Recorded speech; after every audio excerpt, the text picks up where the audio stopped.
Pemirsa, bencana banjir bandang dan tanah longsor mulai menerjang sejumlah daerah di tanah air. Bahkan bencana tersebut telah menelan korban jiwa yang jumlahnya tidak sedikit.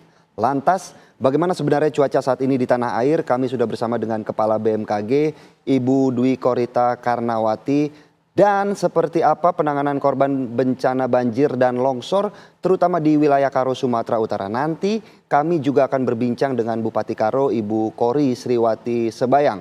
Namun kita ke Ibu Dwi Korita terlebih dahulu. Selamat pagi Ibu Dwi Korita. Selamat pagi Mas Philip. Assalamualaikum warahmatullahi wabarakatuh. Waalaikumsalam warahmatullahi wabarakatuh. Bu, melihat bencana alam yang terjadi di beberapa wilayah di Indonesia bahkan hingga menelan korban jiwa, sebenarnya apa kemudian penjelasan dari BMKG terkait cuaca ekstrim di beberapa wilayah ini, Bu?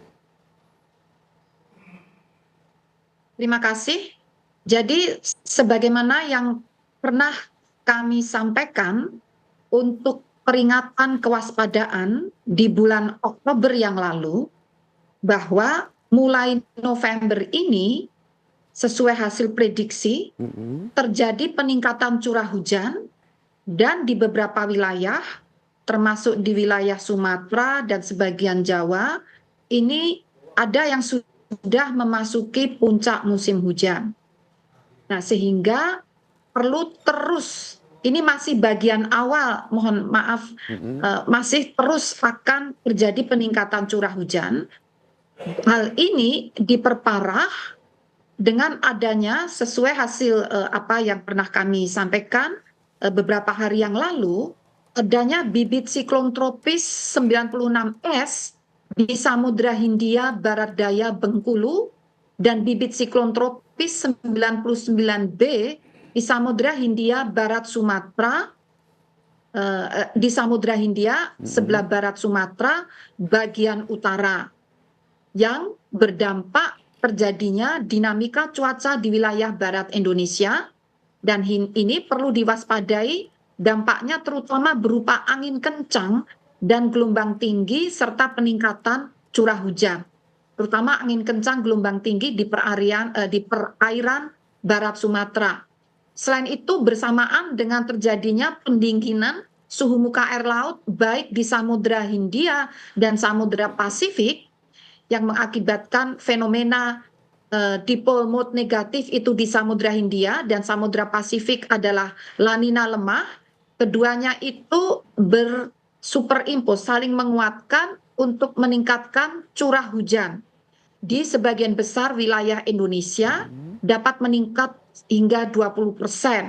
Selain itu juga dalam jangka yang relatif lebih pendek terjadi gelombang ekuator, yaitu gelombang Rossby dan Kelvin, dan ini memperbesar peluang hujan sedang hingga lebat di Sumatera dan sebagian Jawa, Bali, Nusa Tenggara Barat, dan Papua. Jadi yang menjadikan ekstrim ada berbagai fenomena yang terjadi bersamaan seiring dengan masuknya musim hujan, di mana curah hujan memang secara alamiah akan meningkat dengan masuknya musim hujan tersebut.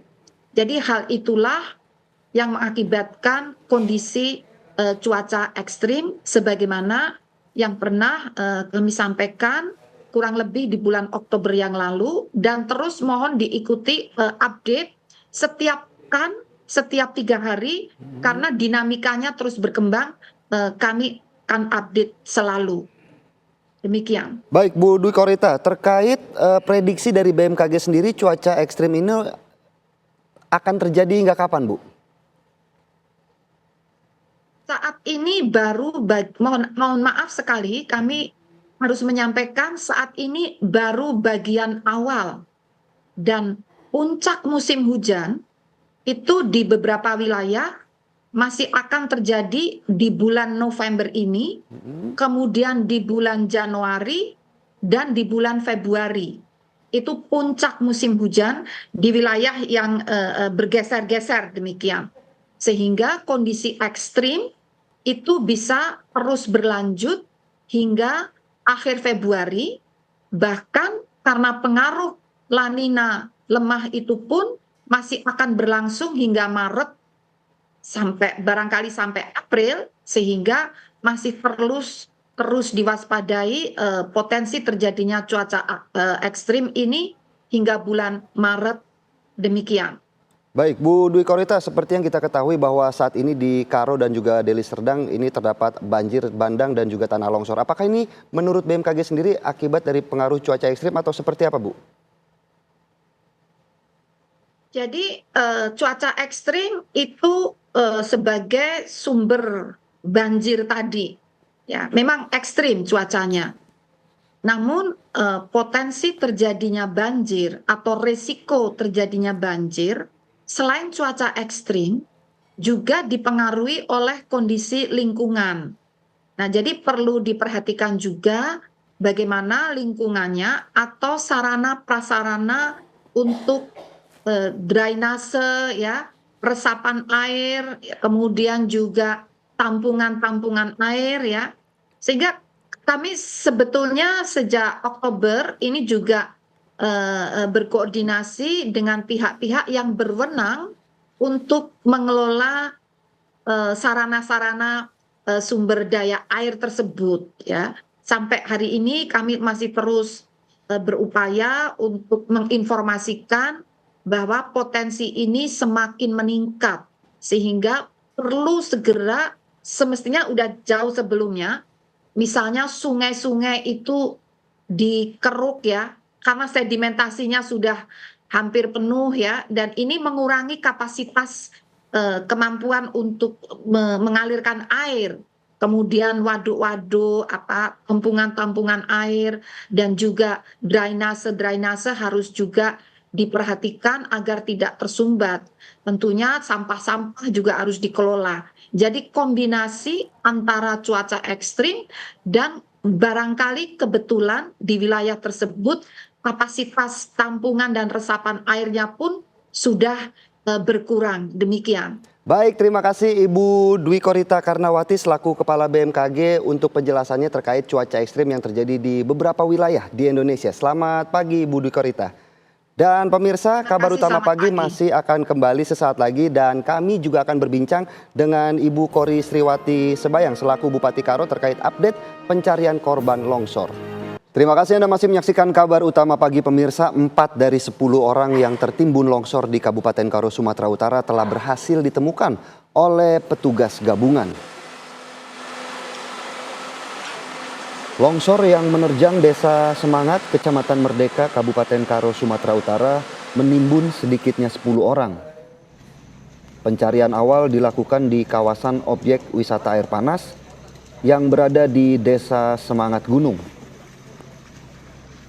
Dari pencarian ini petugas menemukan dan mengevakuasi 4 korban dalam kondisi meninggal. Korban merupakan 1 wanita dan 3 pria. Pada Senin pagi, petugas gabungan akan kembali melakukan pencarian terhadap 6 korban yang dilaporkan belum ditemukan.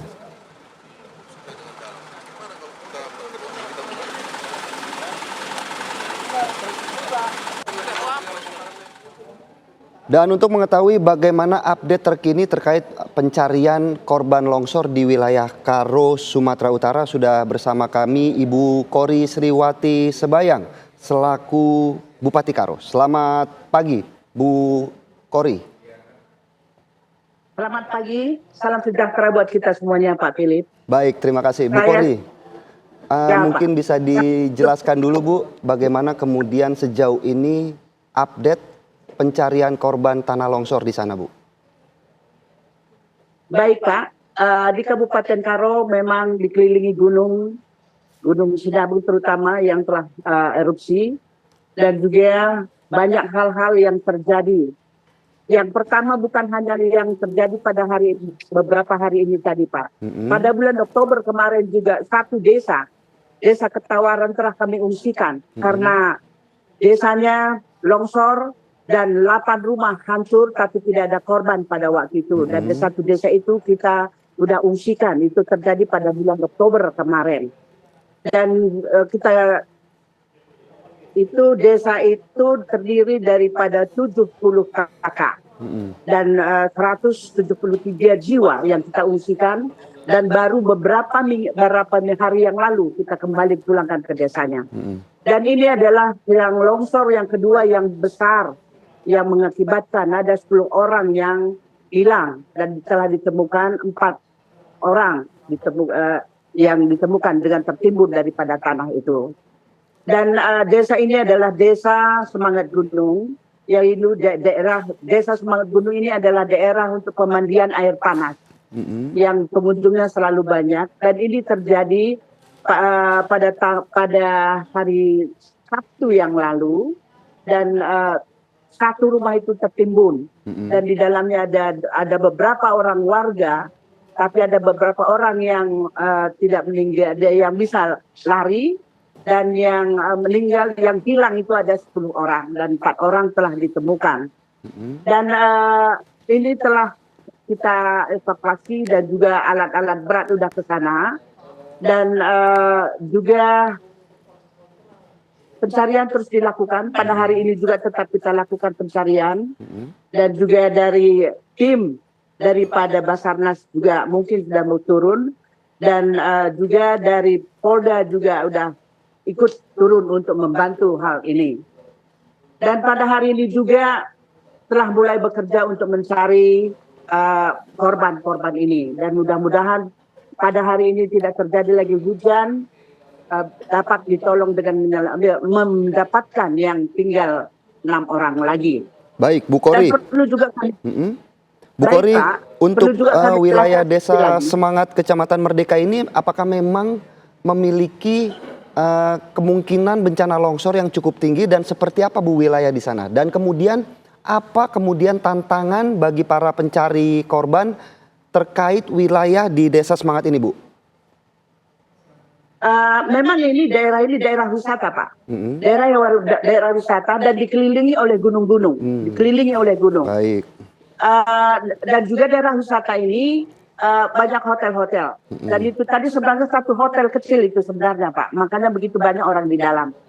Dan yang menjadi masalah sekarang jalan telah ditutupi oleh longsoran daripada tanah ini tadi, sehingga tidak dapat masuk ke desa itu, Pak. Desa itu tertutup sekarang. Dan juga yang pertama yang kita lakukan adalah selain daripada untuk